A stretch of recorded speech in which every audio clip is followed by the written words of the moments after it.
యుద్ధం ఆపాక ఒకళ్ళనొకళ్ళు శత్రువులుగా చూసుకోకూడదు.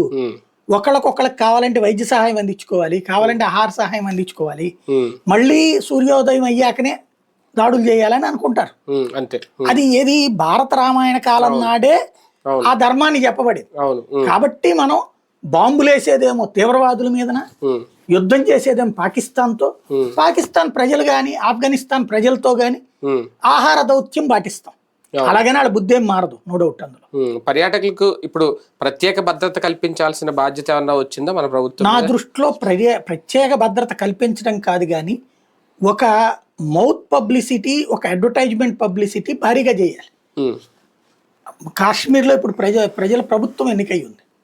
వాళ్ళు కేంద్ర ప్రభుత్వం కలిసి రండి, మీకు ఇంకే భయం లేదు, మన జరిగిన సంఘటనలు పునరావృతం కానీ తీవ్రవాదులు ట్రాప్ లోకి వెళ్ళొద్దు, వాడు కోరుకుంటోంది ఇది, రండి కాశ్మీర్ మనది, అందరు రండి, మీకు చక్కటి సదుపాయం కల్పిస్తామని ప్రకటించాలి.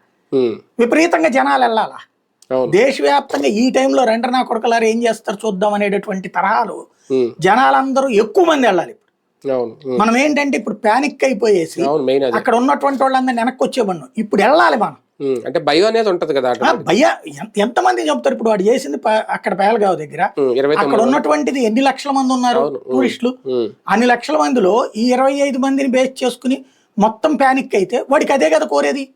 ఇప్పుడు నేనేమంటానంటే ఇంకా చేతనైతే మనం ఇప్పుడు ఫైర్ డ్రిల్స్ నేర్పుతుంటారు, అగ్ని ప్రమాదం జరిపినప్పుడు ఎట్లాగని, అలాగే ఈ టెర్రరిస్ట్ అటాక్స్ డ్రిల్స్ పోలీసులకు చెప్తున్నారు.